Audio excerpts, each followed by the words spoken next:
Hello friends, welcome to Miss DeBoer Reads. Today we're continuing with the year of Billy Miller. We are in part 3 today. Part 3 is titled Sister. I almost forgot. It's Sister. We're going to learn about Billy's sister Sal.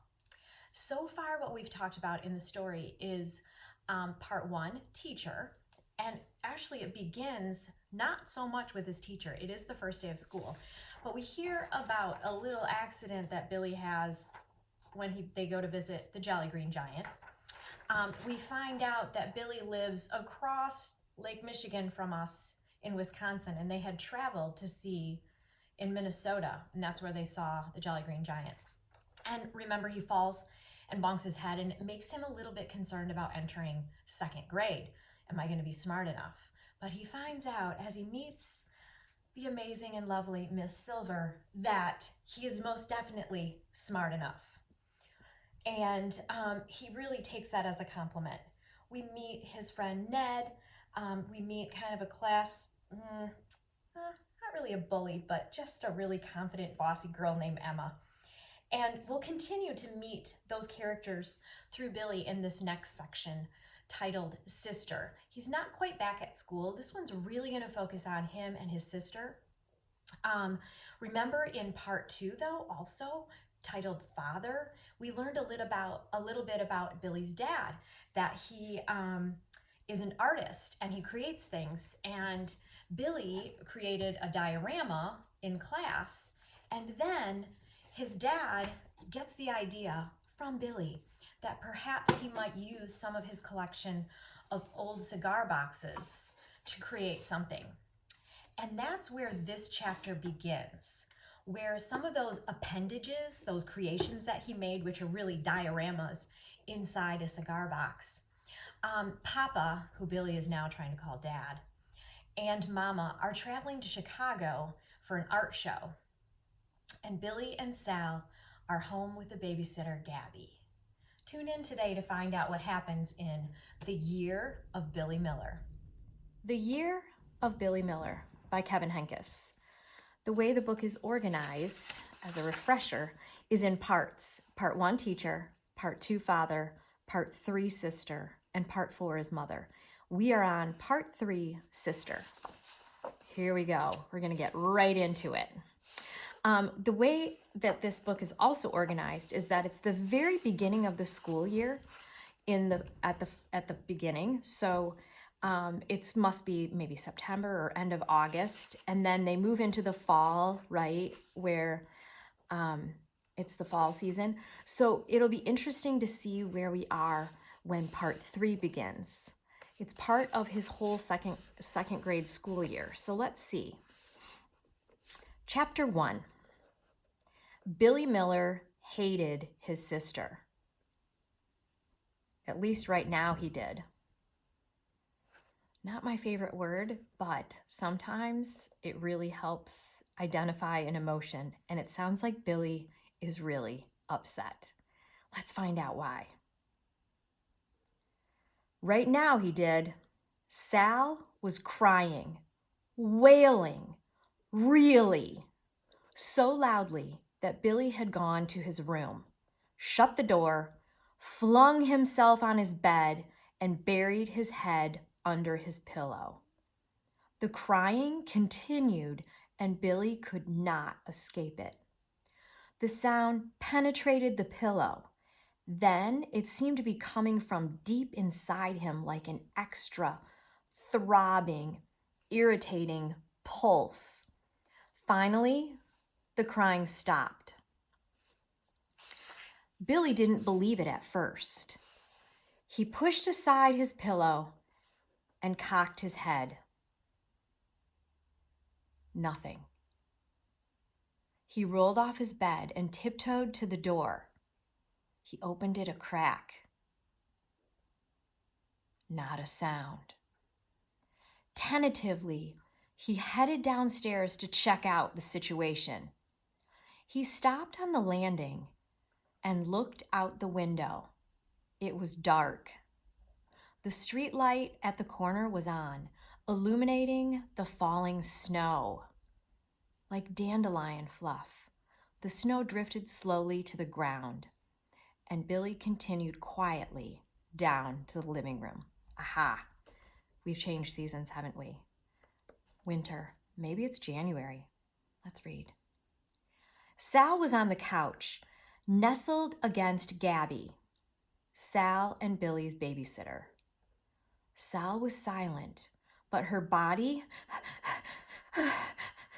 was heaving and shuddering in an oddly rhythmic pattern.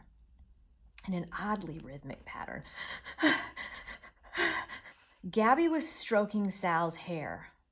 When Gabby saw Billy, she gave him a thumbs up sign. Ruby's cupboard is still back on schedule, said Gabby, if you're still up for it. Yes, said Billy. Good, said Gabby. I'm hungry. I'll help Sal wash up and then we can go. So what do you think Ruby's cupboard is? If I'm using my inference, I'm thinking maybe, like, especially because Gabby said I'm hungry, maybe it's a restaurant, a place to eat. And maybe that's why Billy was so upset, because it was time to, go out to dinner, and then Sal's having, a crying spell. Oh my goodness. Sal lifted her head and swiveled it like a periscope. She seemed to be searching, seeing if Mama and Papa had magically reappeared. Her eyes were red-rimmed and her cheeks were splotchy. I cried so much I've washed enough, she said in a hoarse whisper. Good point, said Gabby. You know how sometimes your face can get really splotchy and red and after you cry hard? Yeah, I bet that's what Sal looks like. Gabby prodded Sal playfully. Well, let's get our coats and hats and mittens on. Aha, more evidence of winter, right? Billy was ready in a flash. Maybe part of the evening could be salvaged. He'd had a vision as to how this night was going to be, and mostly his vision had crumbled to pieces. It was Friday. Mama and Papa had driven to Chicago for a party at the gallery that was showing Papa's new artwork, his assemblages. They were going to stay at a hotel in Chicago and return the next afternoon. The plan had been that Ned was going to spend the night at Billy's house. Gabby was going to take Billy, Ned, and Sal out for dinner. They'd have hot dogs, onion rings, and root beer. Dessert would be ice cream sundaes. And, most exciting, Billy and Ned were going to stay awake all night. Something Billy had never done before. This part of the plan was a secret. Psst. But, right, when I see this, when an author writes, but, I can tell things went wrong, right? But Ned had thrown up at school during the afternoon recess, and even though he'd sworn on the phone from home that he felt fine, Mama canceled the sleepover. I don't want you or Sal getting sick, she'd said to Billy, checking his forehead for a temperature. Gabby will still take you to Ruby's cupboard. You'll still have a good time. Billy had tried to adjust his attitude. That is so disappointing, right? When your friend gets sick and can't sleep over. Billy reminded himself how much he loved to eat out. And he reminded himself that he could stay up all night without Ned. Why not?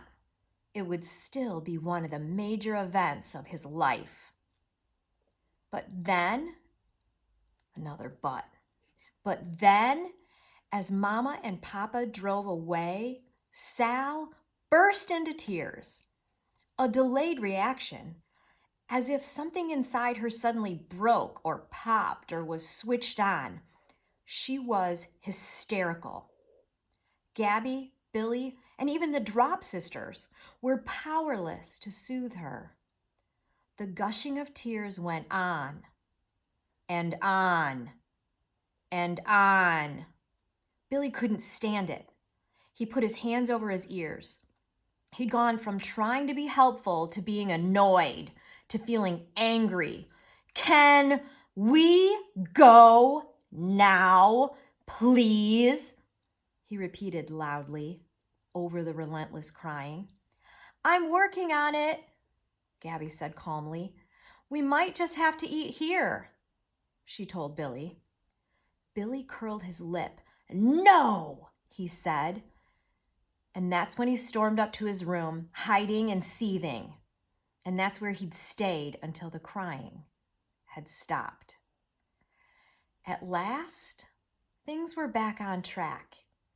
Gabby was driving Billy, Sally, and the Drop sisters to Ruby's cupboard in her car. Isn't the snow pretty? Asked Gabby. It's so feathery, like snow in a movie. Reminds me of a snow globe. How about you guys? I love snow like that. It's furry, said Billy, staring out the window. When he'd stepped out of the house, it was as if a curtain of peacefulness had fallen over the neighborhood. It was quiet. The air smelled white, wet and white. Will Ruby's still be open? Asked Billy. Definitely, said Gabby. It's not that late. To Billy, it seemed that Sal had cried for hours. He was starving. Are you going to get a hot dog? He asked Sal. Instead of saying yes or no, Sal responded with a sad whimper. Is everything okay, Salamander? Asked Gabby. Sal sniffled. I'm okay. It was just a leftover cry. She sniffled again. But the Drop sisters might cry. I just told them that Mama and Papa are gone. Billy pinched his eyes closed with his thumb and index finger. Oh no, he thought. Here we go again. But right after that, they pulled into the parking lot. Gabby said, We're here! And to Billy's great relief, Sal let out a little squeak of joy. He's so relieved. Wow, this sure did paint a big, huge picture of little Sal, right? We've seen how she feels, and sometimes our younger siblings do get sad when our parents have to be gone overnight. We just miss them so much, and Sal's not dealing with it very well. Billy is determined, hopefully, to still have a good night and even stay up all night. Part of his plan, even though it will be without Ned. We'll find out what happens next in the year of Billy Miller.